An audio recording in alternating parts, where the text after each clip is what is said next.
Welcome and thank you for joining us today. My name is Meg Bennett and I'm the Dean of Enrollment at Kinsale School. Kinsale turned 200 years old this year and is one of the oldest continuously operating coeducational boarding schools in the country. Um, we are proud of that history and the traditions that it brings with it, and we also are continuously evolving to meet the needs of students in the 21st century. Our goal for this event today is to introduce you to Kinsale School, give you information about different areas of school life, and help you begin to understand why our students consider this community their home away from home, whether they're from Maine and local or from one of the going on 30 countries that we represent every year. As we go through this event, there'll be no live questions. If you have questions at the bottom of your screen, you should see a Q&A box. If you click on that box, you can enter your questions and I will get to them at the end of the presentation. If you want to do it anonymously, there is a button that you can press that allows you to do that. So at the end of the presentation, once everybody has had a chance to share about their area, we will take questions and wrap it up with answers to those questions. So without further ado, we are going to kick it off with two of our awesome international students, Leah and Gina. They are going to share a little bit of information about themselves, and then they are going to take you on a virtual tour of our beautiful campus. So Leah and Gina, take it over. Hello guys, it's great meeting you all, and today I'm going to introduce myself first. So my name is Leah and I'm a third year student at Kinsale and I'm a junior this year. Hi everyone, I'm Gina. I'm from Vietnam and I'm a 3-year senior this year. Yeah, and I'm from Shanghai, China. Okay, so today we will be taking you guys on a tour to see some like places around our campus that we really enjoy. Okay, so first of all, this is the entrance that you will pass through when you come to campus. So this is the first place that you will probably see, and it's the most tallest building of the on campus. That this is the Beers Hall. So this is also the admissions office, and upstairs we have social study classes. So it's pretty nice in here, and you can pick up your package here. This is the Botman Performing Arts Center. This is where we're gonna have school meeting twice a week, and it's also where the theater have practice and perform every season. In the back of Botman, you can't really see it right now, but there is an instrument studio that you can practice with your instruments whenever you like. So next, this is like the woodworking studio. So this is like a place that during your freshman year or later on, if you pick the course, you will get to go. So this is like in freshman year, we have like art seminar. So it's basically that freshmen get to try different art courses. There's 4 art courses, like, and woodworking is part of it. So this is a pretty fun place, and you get to make little boxes or something throughout the whole year. This is Samson Hall. This is the boys' dorm. This year is for freshmen, sophomores, and juniors only. Um, I think like other than this dorm, we also have 2 other boys' dorm on campus. It's the Wesleyan Hall and Davis. Yeah, and this building also have 3 floors. The first floor is library, and the second floor is second floor, third floor, and fourth floor is for boy identifying student to live on. So it's usually for student who's freshman to junior, you're sharing a roommate with someone. That's probably from your year group too. This is a Bass Visual Arts Center. So this is, as you guys can see, this is like the ceramics class that we have. So this is also where my advisory take place. So as you guys can see, here's my advisor, Dylan. He's super nice, and he teaches a lot of art class.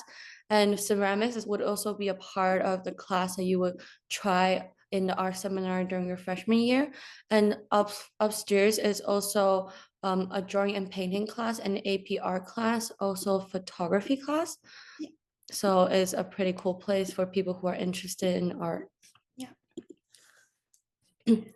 So this is Dun Science Center. This is where you're gonna have your math and science courses. Um, as you guys can see, this is the physics and anatomy class last Yeah, year. and forensic, Forensic okay, science. yeah. Yeah. At Kensil, like we offer like a lot of classes, like regular classes, AP classes and honors classes, which you can choose like based on your level, and like you can always switch around like in like a few first week of school if you don't enjoy it. So that's really Yeah. cool. Mm-hmm. Okay, so this is the Alphone Center, so where the ice rink, the basketball court, and the fitness center would be. So let's start. So this is the Alphonse as like center fitness center. So this is like where people can work out. We have pretty good facilities that we have all these ways. If you're interested in gym, which I go to a lot, it's pretty fun. And we have a speaker, you can play some songs that you like, and then it's also a good place to hang out.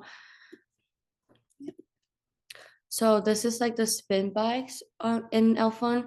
So this is where also a part of the workout, and that's the windows you can see right there is like the dean of athletics and office, which is Miss Kimball. So this is a place you can see the ice rink is probably a good place if you want to work out while there's a hockey game going on. And this is where the ice rink is. Okay, let's move closer. So this is where the ice rink is. It's called Joy and Respond Fun ice hockey place. So this is like a pretty cool ice rink that is open during fall and winter. So in winter season, we have like ice hockey program for girls and boys. So you can, if you're interested in hockey, you can try that out. And this ice rink is also open for like free skate. So sometimes me and Gina would go free skate just for fun. It's pretty cool. Yeah. And but this place really cold. So yeah. And this is the last place in the Alfond is the basketball court. It's also called Holly Gymnasium. This is where basketball team do practices and have games. This is also where we host the Winter Carnival at Kensil, which is a really cool tradition every winter, and everyone love it. Yes. Okay, so this is a really beautiful place. So this is the hard turf. So this is well during like fall, field hockey and soccer would take place. And during like winter, we don't really use it because it's covered by snow. But in the spring, that we will use it for lacrosse, baseball, and softball. This is a pretty cool place, and this is like the biggest turf in prep school in New England. Yeah. So it's a really cool place. And it's a really good place to play all kind of sport, and it's a really good place to hang out. Maybe after your sport, you can stay a little later and then just practice. So this is a really fun place. Yep. So yeah, this is like a view of like our student athlete playing lacrosse during spring. So as you guys can see, the field is pretty nice. The turf, pretty. Okay. Okay, so here's like an overview about our turf again. Like you can see from this flycam, like it's really big, and it's just a really common place if you have if you play any fall or spring sports at Yeah. Kensil. And you, as you guys can see, that there's chairs over here to a place where you guys can watch game if you guys want. And this Yeah. is like the west grass, and the grass over here was like two soccer goals is like the field that somebody would practice on during seasons. So this is the grass. So apart from like the turf we have, we also have like actual grass to play soccer and all kind of like lacrosse and stuff on. So it's really fun. So this is like an overview of the side of the campus. And as you guys can see, seems like next to the fields that we have like a forest. So this is like the road we go down to waterfront, but at the same time, taking like main field studies or like taking like environment science, you would go into like these spaces with your teacher to like explore some species of plants that we have on campus, which is super cool. This is like the waterfront, so it's like 10-minute walk down to Waterfront, and it's like a really fun place in like fall and summer or like spring-ish. It's like really nice when it's like really warm. It's like a good place for us to hang out. Everybody love this place. As you can see, it's really fun. So this is a really good hangout spot. Yeah. So here is the view from outside of our dining commons. This is a place that you're gonna have breakfast, lunch, and dinner. It's also open during the day, so you can go here and like hang out or study with your friends. This is the inside of it. As you can see, we have like quite a big dining hall, and you can always like come here and have fun. Yeah, and sometimes we'll have movie on or like the games on for like football or like any other sport. That is Mhm. pretty fun, like on a Sunday night that we can come here and watch. We- And then Yeah, let's we go. also This is where we get food. And then we always have like pizza and pasta if you don't feel like having the main course. So it's pretty, the main course changes every day, and we have salad and soup and then fruit as well. And then that's where we get water. You can pick your own water. And then just a toaster in the morning Yeah. if you want to make toast. This is the Pine Cove. This is like right outside of the Commons. We have this place is probably like a really nice spot to have a little chat with your friends when you like, and it's really like it's a really common space for students too during like warmer weather though, like in Mm. spring and like early summer Yeah. ish. Yeah. It's pretty fun here. Okay. So this is like the Reed Hall. So this is where me and Gina currently live in. So apart from this, this is a girl identifying student dorm. And apart from this dorm, we also have another dorm for girls, which is the main hall, which is also like a place. The other side is for health center. So in the Reed Hall is also only for junior and senior girls, but main hall is for mainly freshmen and sophomore girls. And we have proctors in every hallway, so that's pretty, you can have a really good connection with your proctors, and then it's just a really fun place to live in and then meet all the people and become really good friend with. So in this dorm for juniors, you usually share a room with someone, but seniors you get your own single if you want. So this is like the tennis court. So this is like in spring we'll have tennis, and then during fall, if it's not covered in snow, you can also play tennis in here. It's pretty fun, and we have these two courts and also three more down there. But for the tennis team, we don't really practice here. We go to a bigger camp, Laurel, for the actual practice, but it's a really good spot to hang out, and we have tennis parties and all stuff like that during Yeah. fall. So, do you want to talk about Learning Center? Yes. So other than all of the places that we've mentioned before, we also have the Aiken Learning Center. As you can see here, it's a place that offers ESL and support for your learning if you struggle with any of your classes.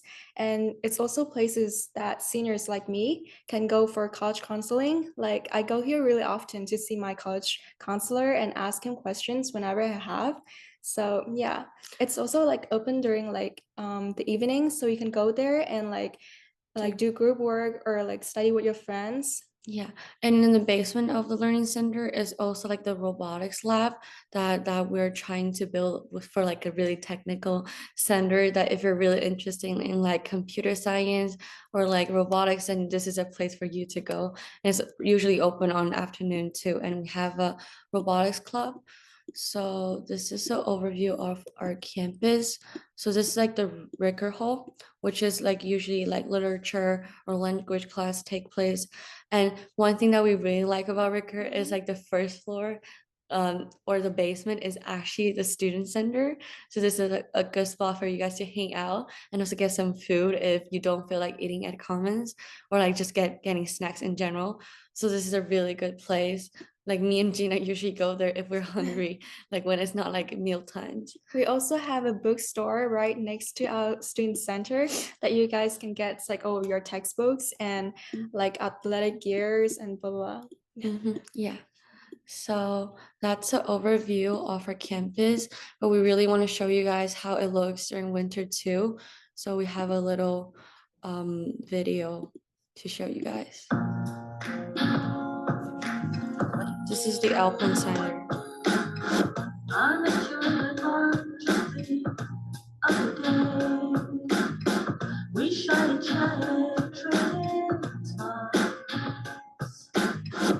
Just as easy, we were best friends, and I wonder what I'll do today. Oh, I wonder what I'll do. So that's the tour today. Hope you guys enjoyed it and hope to seeing you guys at Kents Hill next year. So that's all from us. Yes. Awesome. Leah and Gina, thank you so much. That was an awesome tour. You did a great job. So thank you. So now we're going to move on, and I'm going to introduce our Dean of Academics, Mr. John Christensen, and he's going to share more about how we support our international students, specifically our international students, through their academic journey here at Kents Hill. So John, you're up. All right, thanks, Meg. I just want to welcome you all. Thank you for your interest in Kents Hill. And I want to talk to you about how we support our international students with regards to our academic program. So I'm going to start off with some low-hanging fruit, and then we'll get into more complex stuff. But there are a lot of logistics involved with being an international student at a boarding school. And be it any kind of documentation, any kind of communication with home countries and home education ministries, we're very, very good at that. We've got very good relations with our consultants and our families, and we do a really good job of making sure that students and families and countries get the information they need with regards to students' progress and students' residency at Kents Hill School. And so we're very proud of that. We take, be it proof of residency, be it apostille documents, we take a lot of pride in making sure that we communicate well so that our students can seamlessly transition between Kents Hill if they want to go back for university at a home country or at another international country. The documentation we keep for that and we provide for that is top notch. And so that's just some of the low hanging fruit from the academic perspective of how we support our kids. The first thing when we start talking about academics is making sure that our international students are placed in appropriate classes. We work very diligently with families and with consultants and with students over the summer to make sure that their course program is appropriate for them, that it's challenging, that it's rigorous, that's going to put them on the best foot forward for future academic study. And a lot of this involves being really, really intentional with regards to what classes and courses some education ministries will accept from a United States school. So we work really, really diligently to make sure that our students are academically challenged, but also enrolled in courses that are going to transition back to their home country if they so choose to go to university in that country. We communicate very well, lots of emails and phone calls. I've been up very late at night, FaceTiming with people on the other side of the world to make sure that their academic schedule is appropriate. Now, with regard to classes, we have the classes. We have your advanced classes, we have your college prep classes. But what really sets us apart in supporting our international students isn't the classes we offer, but the people who offer those classes. Our educators are very intentional with regard to making sure that we are not using all references that are American based. A lot of times the slang and the context of courses can get really confusing for international students because the context is all based in American experience. And so our teachers work really, really intentionally to make the context of the classes applicable to all. Now, that is more difficult in some classes than others, like in an American literature class, which tends to be our sophomore level English class. Yeah, excuse me, there's going to be a lot of American context in there. But we're talking about our science classes and our math classes and our upper level English and social studies electives.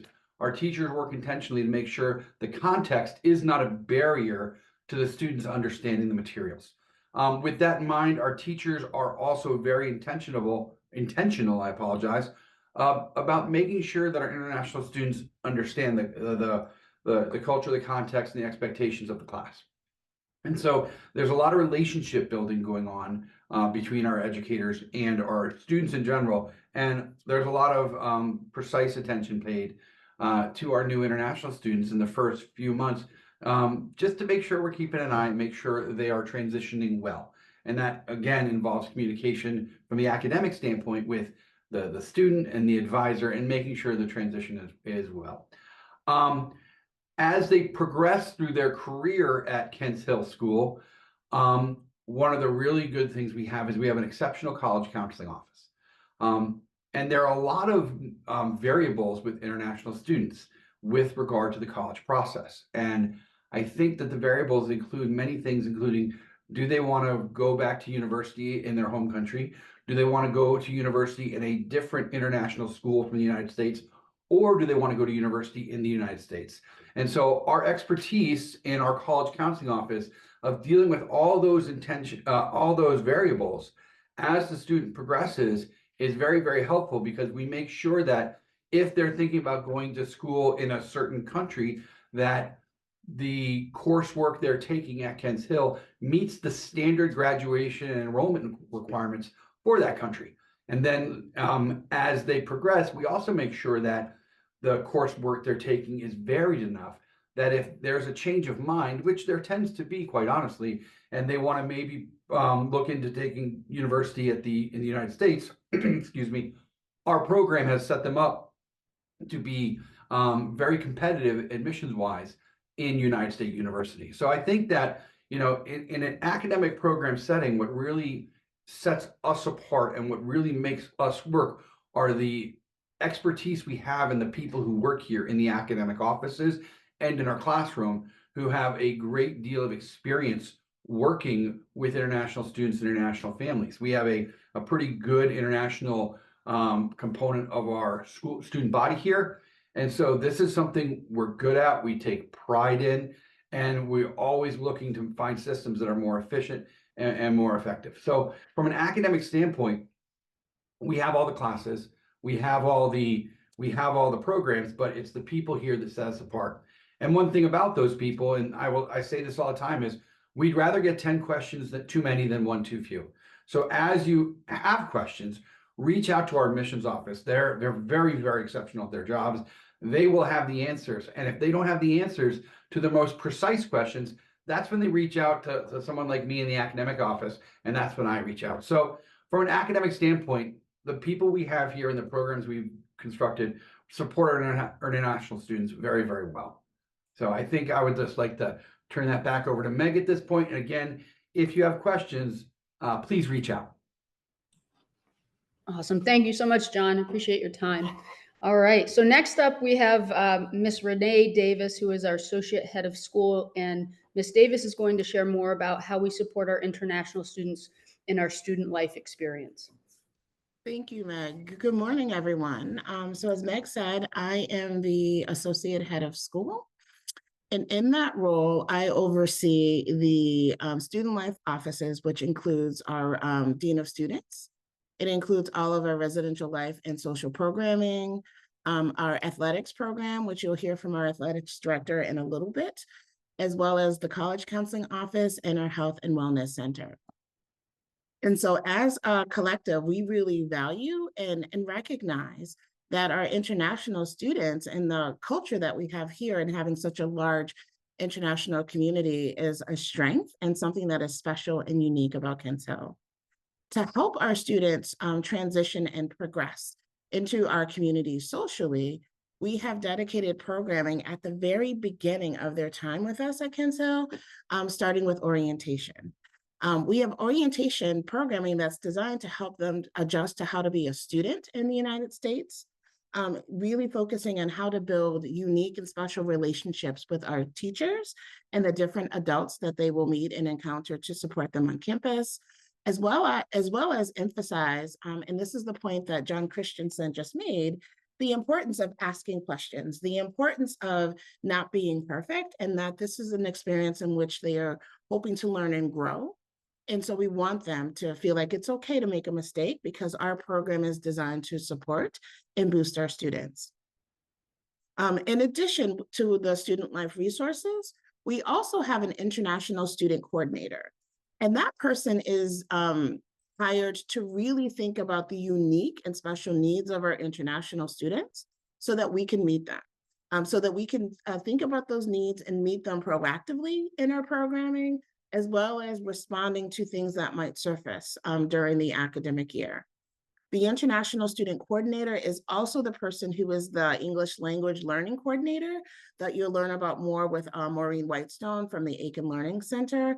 But I want you to know that we have someone that's thinking about the parents, we're thinking about the students, and we're recognizing that it will take some time to adjust. And there might be things culturally that we need to be aware of as a school to really help our students feel like Kents Hill is their home, whether they're here for 1 year or they're going to be here for the full time of their high school experience.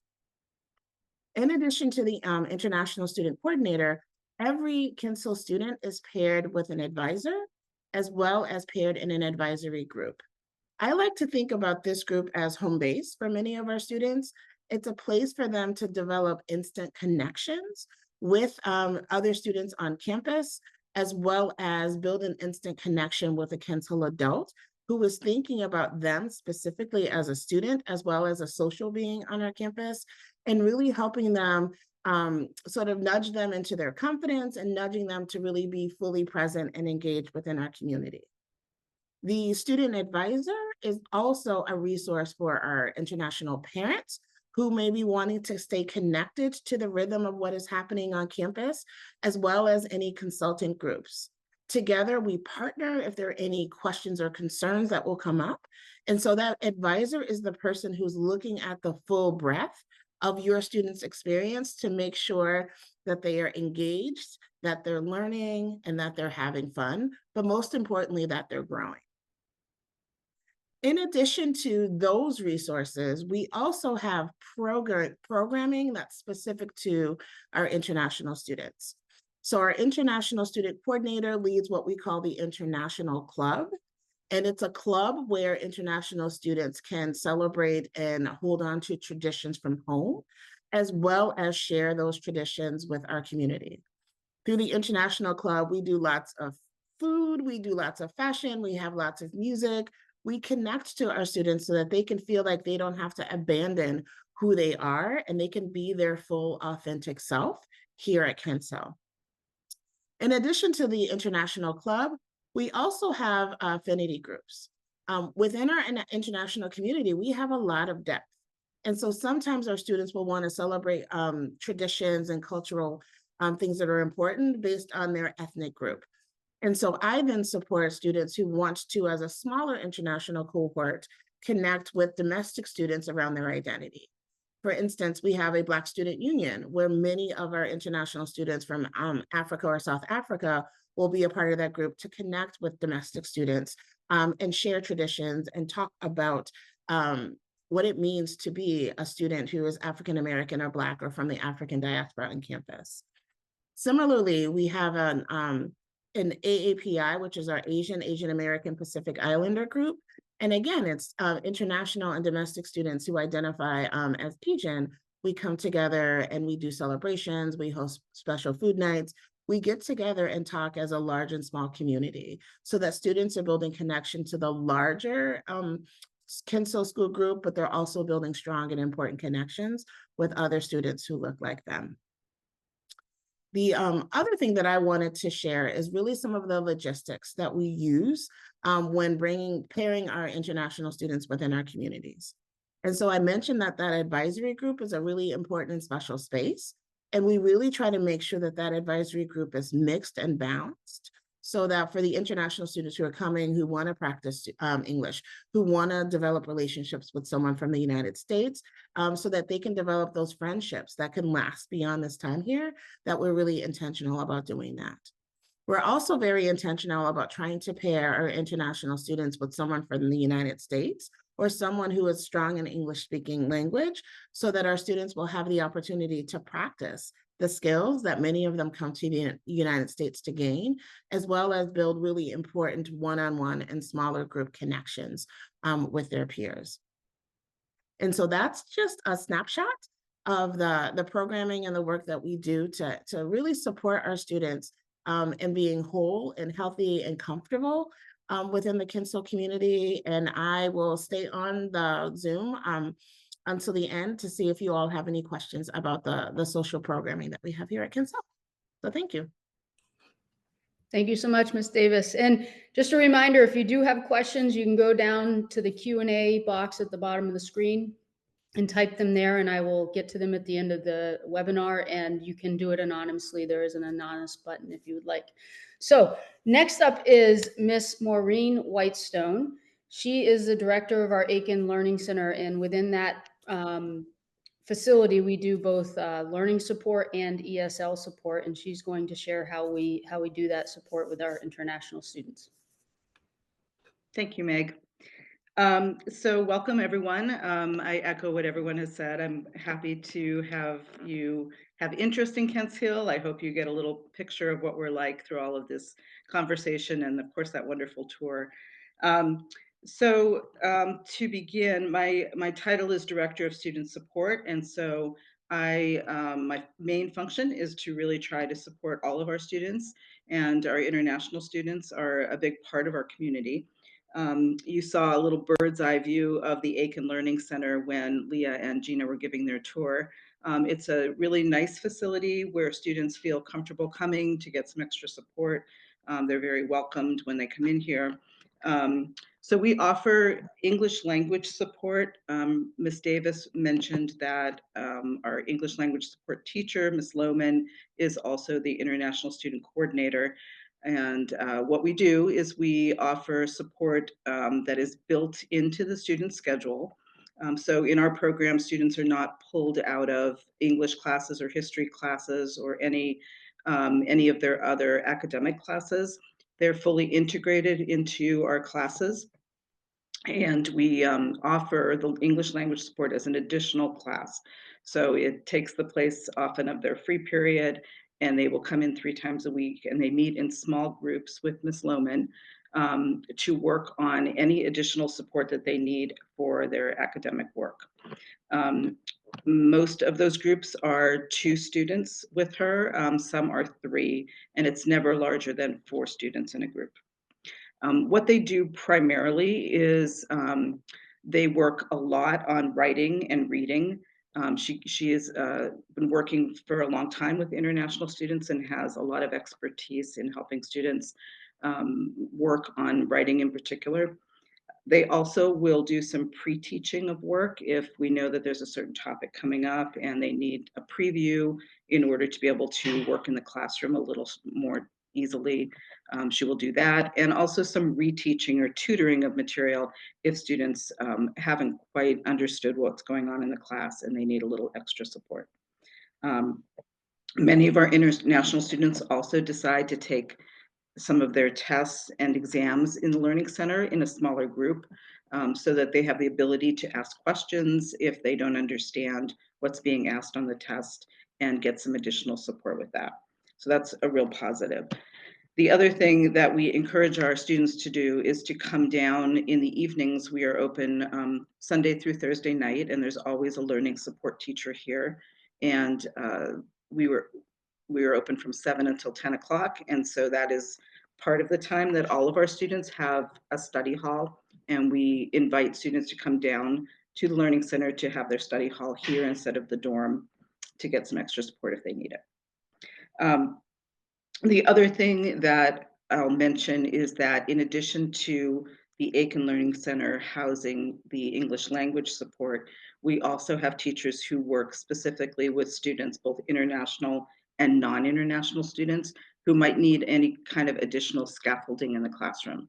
So a lot of the work that we do has to do with helping students organize and other executive functioning skills, tutoring them in subjects that they might be struggling in.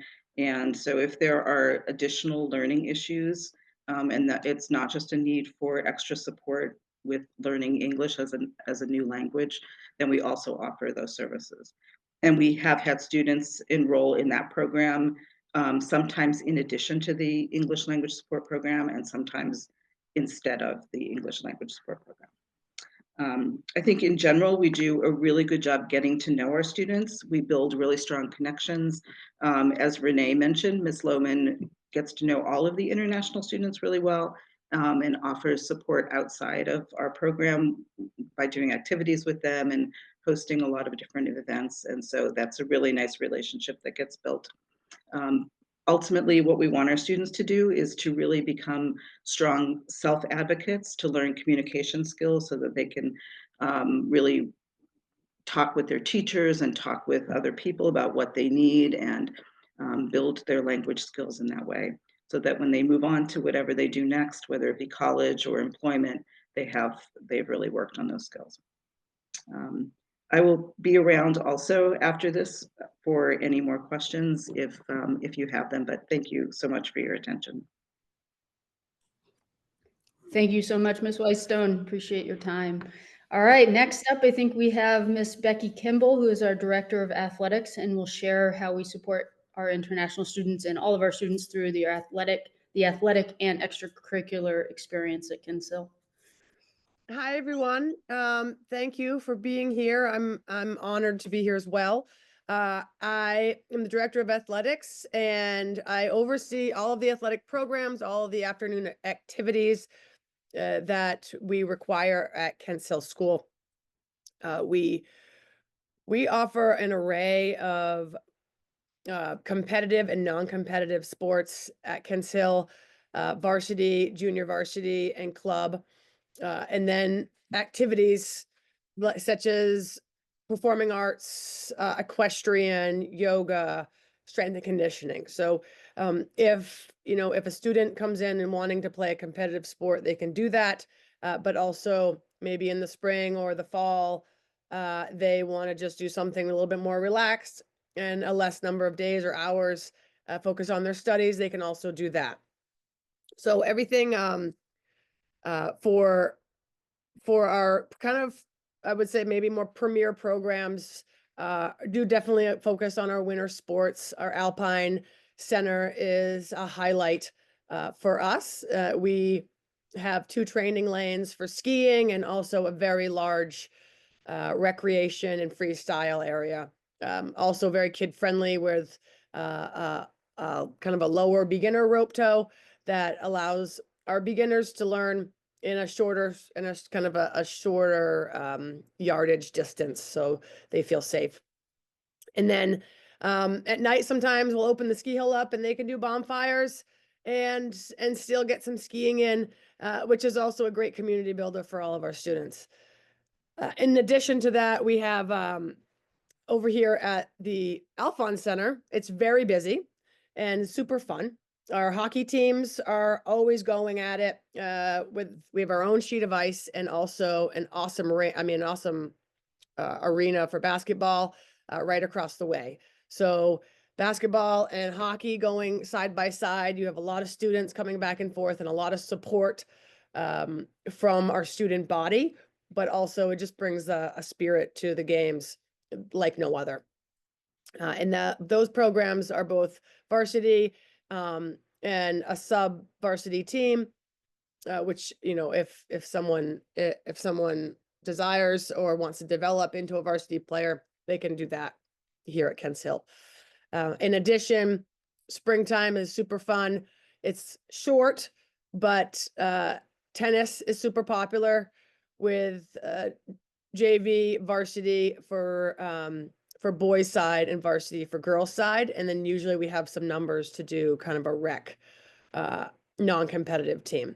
We are privileged enough to go down the road about 3 or 4 minutes to Camp Laurel. They have 12 amazing, pristine tennis courts that we use, and all of our kids are able to go down there and practice at the same time. So I know in the tour, you saw some of our tennis courts and they looked wonderful, but down there, it allows us just the flexibility to practice and be able to come back and have a nice dinner and focus on studies. So in addition to our competitive sports, we have a large array of activities, which include our robotics club, which is fairly large and goes to several competitions throughout the winter. We have outing club, which is wonderful for Grounded in Maine. They will go throughout the campus and to the camp and lay in the lake down at the campus, but also in the surrounding areas, go on hikes at local mountains, and also just learn about the the foliage in May and where it comes from, what's good, what's bad, what's invasive, what's poisonous. And so they do get a good amount of knowledge and understanding of what they're surrounded by. In addition to that, you'd have yoga, strength and conditioning, learning how to use a weight room, and depending on kind of who's on board, we'll offer other activities, whether it's rec sports, ultimate frisbee, flag football, things like that. We have our coaching staff is pretty awesome, I would say, for lack of better words. They're knowledgeable, they're passionate, they love being here, and they want to win, and they want our kids to enjoy their experience. So that combination provides a really good vibe on campus and a vibe on the team that, you know, wanting to be there, number one, wanting to compete and have fun and enjoying who is coaching you and teaching you really makes a recipe for success for our athletes and student body here at Kents Hill. So overall, that's kind of the breadth of athletics, and happy to take questions at the end. Thank you so much. Thank you so much, Ms. Kimball. All right, and last but definitely not least, we have Mr. Dylan Gifford, who is the dean or oversees our arts program, both visual and performing, and he will share a little bit about that. Yes, hello. So the arts department, or the visual and performing arts, so we have a really strong visual arts program. So we have a range of classes from classical kind of like 2D to 3D spaces. So we do like drawing and painting, photography, digital media, which is like Photoshop and Illustrator. We've got ceramics, ceramics 2, jewelry. We have sewing making, or jewelry making, which is like metal smithing, working with silver and copper and soldering. And then we have an introduction to sewing class, which is a sustainable fashion. So learning how to repurpose and remake and reuse like clothing that's already exists to make it live longer. And we do a printmaking class. We have a really wide range, woodworking, large program. And we have it from the very introduction. So all of our 9th graders take an art class. It's a survey. So they do a little bit of 2D, 3D, and then performing arts. And so they get a wide range of what we do. So going forward, they know what they kind of want to do, or they're exposed to lots of different things so that as they progress, they have an idea what they liked, and they might have found something they liked, which they didn't initially think they would have. And so we have the foundation. We have lots of a variety of classes, and then we have AP as well. So if you're really into it, then you can take advanced placement courses, which are, we have a 2D, a 3D, a drawing, and within the 2D is also photography. So we kind of, if you want to get into it, you can really get into it. And then if there's something we don't offer, then we work with students to do an independent study, which we have multiple kind of every year doing that. Oh, a video making class. And then our performing arts is starting, we've had a performing arts program, and we're kind of reviving it and like really investing in it. So we've got a choir, we've got an ensemble, which is both kind of orchestra and band instruments. And it kind of everyone's welcome. So there's a wide kind of range of skills, and that within that is also kind of our theater program, which is an afternoon activity. But we, you know, if you're really into it, like this is a great spot, like art wise, and then it's really creative, you know, forward. Like we're really pushing, what are you guys interested in? What would you like to make, and how can you make it? And then how can you improve on those technical skills as well? And then, but yeah, we've had a lot of students kind of have success in the arts here who didn't really consider themselves artists, and then kind of moving forward, kind of going to both top of the line art schools and then like just kind of any kind of art school. But yeah, I think that's kind of what I have. Awesome. Thank you, Mr. Gifford. I appreciate your time. And at this point, we are at the end of our scheduled session and are open to questions. I have one that I will answer right now that's admission specific, and that'll give you a minute. If you do have any questions, feel free to put it in the chat, and I'll get to them after this first question, which is what what items are needed to complete the Kensil application and when is the deadline? So at Kensil, we follow a pretty standard application process. So the pieces, I'll start with that, are obviously the application, which is a lot of the basic information about you and your family. Student essays. We also have a parent statement where they write a letter to the advisor. We have 3 recs that we require: English, math, and then a principal, or it's also called a guidance rec. Some students choose to send additional personal recommendations or other recommendations as well, and that's absolutely fine. Obviously, transcripts. We require current year transcripts, and then at least through high school, your previous transcripts. So if you're applying for 11th grade, we need current year plus 10th and 9th. If you're applying to 9th grade, we also still like to see 2 previous years of transcripts in addition to the current year. An interview is one of our requirements. Obviously, we love to do it in person when possible, but obviously we do a lot of Zoom interviews with our international students and families just because of the distance. So we're happy to do those, and we work really hard to make sure we schedule those at times that work for you, knowing the time differences. English proficiency test, we sometimes waive that. There are international students who are obviously in countries that English is the native language or who have learned English for a long time. So typically we require it, but if we have the information we need to show that you're proficient in English, we can waive that piece. And usually that test is a Duolingo or TOEFL, but there are other English equivalent tests that we'll take as well. And then we are SSAT, which is the in private school entrance exam optional school. That is not something we require, but we'll certainly take it as part of your application. As far as what we will accept for your application process, we have our own. Obviously, when you inquire, you get access to our application system, and we'll take it that way. But many of our international students are applying through SAO, the standard online application, or application online, and we also are happy to accept that application. We also work with Gateway. So we're going to try to make this as easy as possible for you, so you're not doing 5 different applications for 5 schools. The application deadline is January 15th, so it's coming up, but I want to kind of just clarify that that is our priority deadline. So that's when we do the majority of our reading and admissions decisions to go out on March 10th, which is pretty standard for a lot of boarding schools in the United States.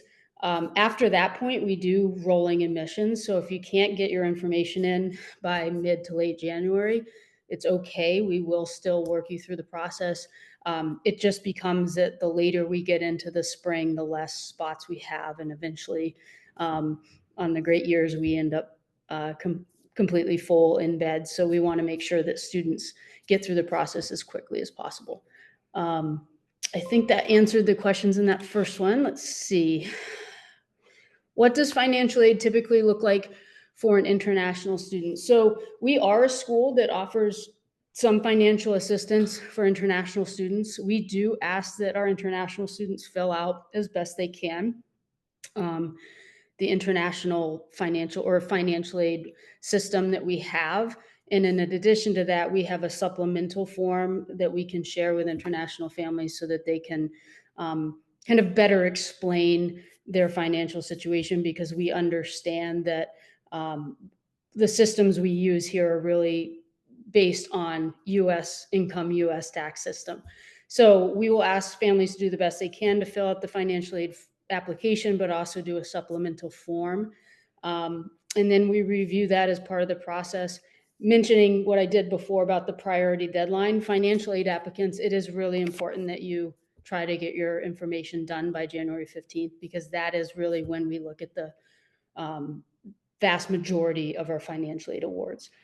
Typically, international families should be expecting to pay half, 50% of our tuition or more.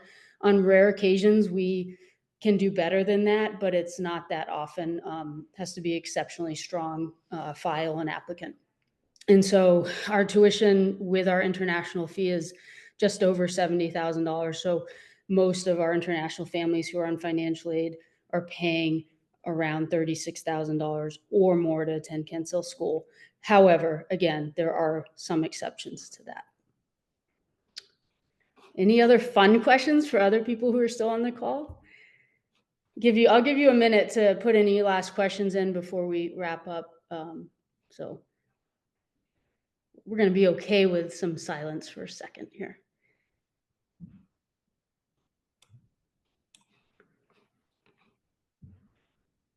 All right. So seeing that there are no additional questions, we're going to go ahead and wrap up this call, but really appreciate all of you joining us today. Thank you to the panelists. We hope that you're leaving this call with a better understanding of Kent Hill School, what we offer, the vibe as best you can get it over a Zoom experience. The girls earlier did an awesome job showing you our campus and sharing their experience with you. So hopefully you feel a little of that home away from home vibe, and our admissions office is really excited to engage with you over the next few months as you finish the process, and hopefully see many of you in the fall on campus. So with that, we're going to end, and thank you again for your time. Bye-bye.